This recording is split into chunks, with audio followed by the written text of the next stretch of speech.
Good morning, good people. Today is Thursday, January 30th, 2025, the second to the last day of the month. Here we are at Department of Career Services, where our goal, as always, is to help you on this journey through life with a transcendent soul, body, a transcendent soul inside a body, a mortal body that's kind of remarkable. But our goal is to help you on that journey with the belief that our soul is transcendent and what happens next is related to what happens now. So the better you do now, the better it'll be then. And what does that mean? Well, to do the best would be to have as much meaning and purpose as you can. Act such that everything you do matters. Honor the gift of life you've been given, and purpose service to others. So help as many people as you can, and to do that you need money to do that, because the more money you have, the more people you can help. So you got to learn about money, not money to spend on oneself, but money to apply to help other people. Meaning, act such that everything you do matters. Purpose, service to others. That's the goal. Good morning, Diana. Good morning. Good morning to you in Portland. Did you get everything taken care of yesterday? Did it turn out to be okay? All right, our theme of today with a good show is be flexible. Flexible. And that is in both ways. Be flexible physically, be flexible mentally, be flexible emotionally, be flexible spiritually. Okay, well, good morning. Buenos. Did you get your card yet? What, not a Betty? The first one was mailed on Thursday. Did you get it yet?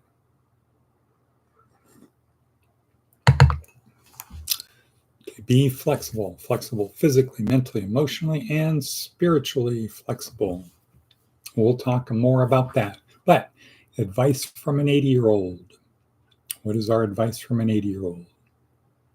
Okay, who stole the advice from an 80-year-old? You live your life so that your epitaph could read, no regrets. Correct. No regrets. Okay, just let me know if it came in, because I need to gauge these things, because it's now 3 of them. 3 of them are in the wind. No regrets. So when I was in law school, what I learned, one of the things I learned was, for most people, life is a tale of regret. You talk to an attorney because they regretted doing something and the attorney needs to fix it, or they regretted not doing something and the attorney needs to help them fix it. I bet it's there. What, not a Betty? Ooh, hot coffee. McDonald's coffee, not brand, temperature. Okay, good. Okay, so that's the advice from an 80-year-old. Live your life so that you might say no regrets. And remember, in the big picture, 100 years is like the width of a hair on your head compared to a 7.84-mile walk, which is eternity as we know it, from the beginning of the universe till now, 13.8 billion years. A walk of 7.84 miles if 41,400 feet, if every step you took was 1 million years. Take your 13,800 steps. Maybe one day what I'll do is, let's just do that right now. Let's say you took 2 steps a minute. So That would be 13,800 steps. Sorry. 13,800 steps divided by, let's say you did 2 per second. So that's 120 per minute. That would take you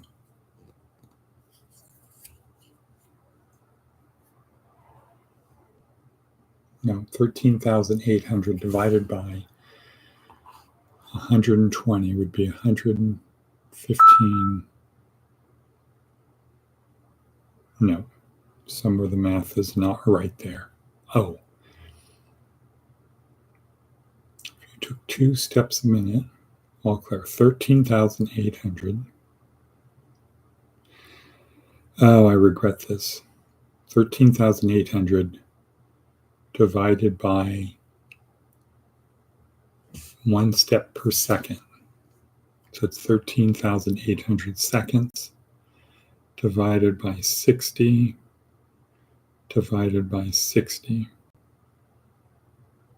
Yeah, take you 3.8 hours, almost 4 hours to walk to eternity. If each step was 1,000,000 years and you took 1 step per second, take you almost 4 hours versus the width of the head of your 100 years is the width of a hair on your head. No time at all. So no regrets. Live life so you have no regrets. All right, well, wasted a whole bunch of time on that. Let's see what Seth Godin has to talk about today.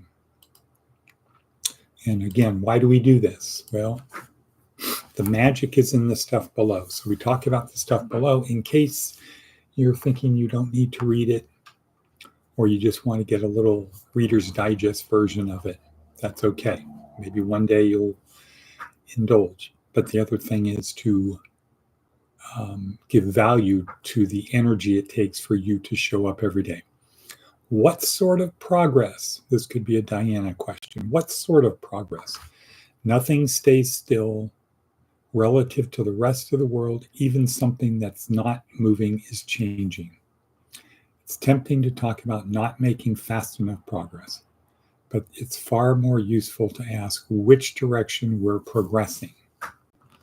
Often people will point to the velocity of the change they're making without pausing to consider the direction of that change. Strategy is the hard work we do before we do the rest of the hard work. Where to? Okay, that's one of those thinking ones, which unfortunately we don't have time to do today. We do have some other good ones. Jordan Peterson, very good today. Best advice, don't lie. Or no, tell the truth, or at least don't lie. Worst advice, I think it was, it's about you.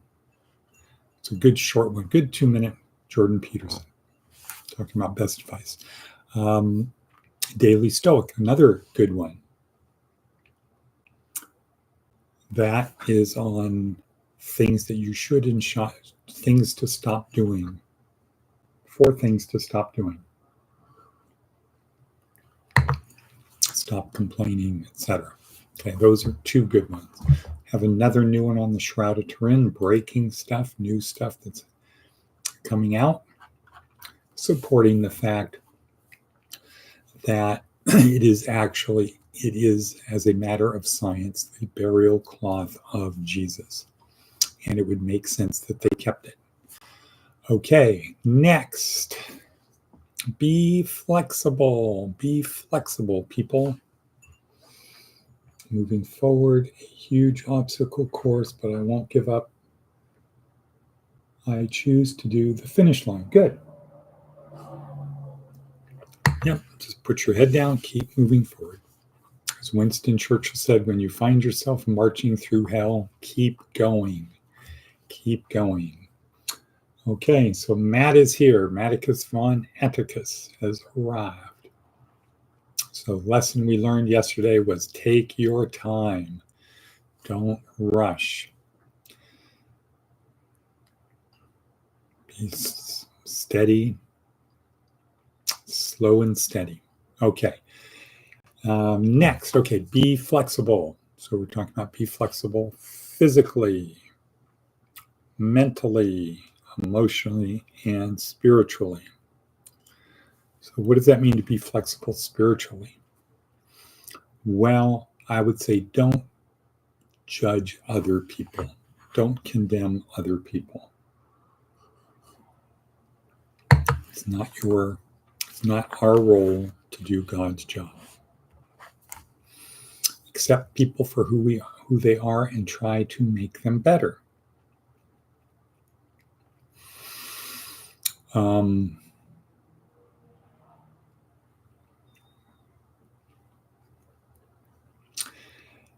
If somebody has a different religious belief from you, does it really matter if they're not doing something illegal, unethical, or immoral? Does it matter if they're trying to do the best they can? That's between them and who?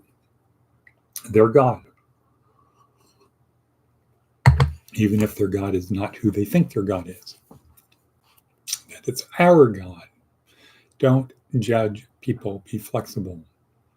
Accept people for who they are. We're all struggling. We're all doing the best we can. That would be the goal, to help people do the best they can. Okay, be flexible emotionally. Right, same sort of thing. Don't let little things bother you. Don't be so rigid that somebody finds, oh, where's that little button to push? Oh, they just collapsed. Or where do I put just the right amount of pressure and they'll shatter? Right? Be flexible. Be flexible mentally. Don't think that you know everything, right? We are students. Have the attitude we are students, and the light and the world is my classroom. I'm out there learning every day. Right. And be flexible physically, meaning what? Exercise.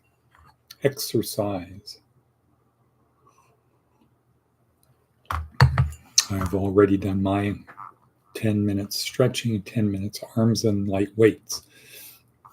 And I can tell you, I feel much better now that I'm doing that routine. Just getting up a little bit earlier, which means I need to go to bed a little bit earlier. Just shift it this way. And then hopefully I can hold out till about 11 before eating, so my fast is in place. So that's the thing to do, be flexible. But why do we have that as our meme for today? Because Yuval Harari is the TED Talk. And the first thing we learn is that only humans can work flexibly in large numbers. That there are other life forms, other animals that can work flexibly, like social mammals, in small numbers, but they need to know you. They can't work flexibly in large numbers. There are animals that can work in large numbers. Think of ants and termites and bees and things like that. They can work schools of fish. Birds can work in large numbers. Now, some people might say, well, it is flexible because they can make these big patterns of thousands of birds, but they really only have one way of doing things. So that would be like saying, well, bees work flexibly because they find different hives and they can communicate with one another. But a beehive is a beehive is a beehive. You're not going to see really differences. And if something happens, they can't adapt. So only humans can work flexibly in large numbers. How do they do it? Well, they invent stories. And if we get each other to believe the story, now we can work flexibly in large numbers. And it doesn't matter whether it's a good story or a bad story. The story could be that Trump is bad. And if enough people believe that story, things will happen. Things will happen.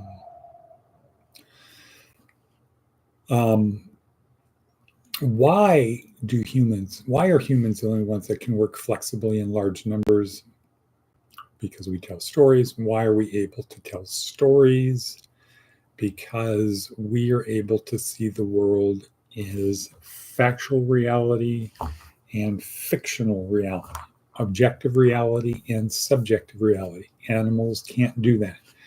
You'll never see a couple of chimpanzees walking off hand to hand into the sunset to watch the sunset, hand in hand to watch the sunset. Won't see it.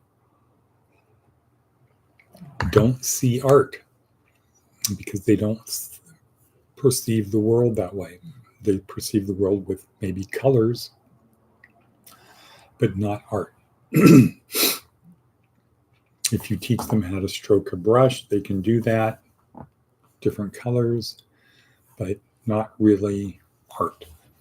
So why is it that only humans can see the world in these two different dimensions, objective reality and subjective reality? And the answer is neurons. We have more neurons. And then you can say, well, why do we have more neurons, especially in the prefrontal cortex? Why do we have more neurons? Because we cook our food. And what does that do? It does two things. Number one, it does give us more calories in a shorter amount of time. But I would say more importantly, it gives us more time to solve problems, more time to use our brain solving problems. And the more we use our brain, the more neurons we need. It's really simple. Over thousands or millions, hundreds of thousands of years, continuing to do more, we need more brain capacity, more cells. So that causes a couple things. As the brain needs more neurons faster than the skull can grow, the brain will fold in on itself. So human brains are much more crinkly than other brains. Right, much more of a rind. Much more of is it cortex? Well, doesn't matter. So anyway, time is racing. How's the weather in Fort Jacks, Not a Bevy?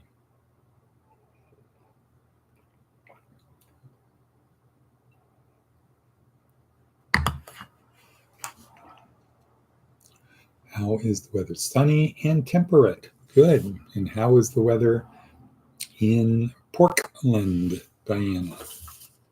I know the weather is cold here, cool. Weather in Pahrump, Rumpertucky, you choose. Bum, bum, bum, bum.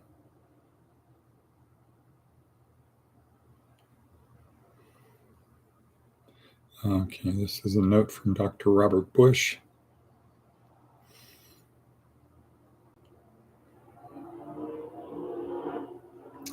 Monday, NAN meeting, question mark.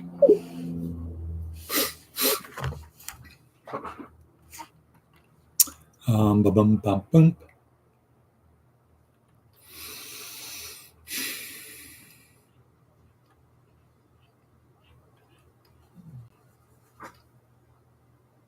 Oh, I was going to look at the temperature and I saw I had a message, as they say. Ooh, wow, 27. And it feels like, no, just changed. It's 30. Now the temperature went up, it's 30. Okay, cool. Great. Okay, people, with that, we're going to say cut. I'm going to say cut. Oops. We're going to say cut. Cut.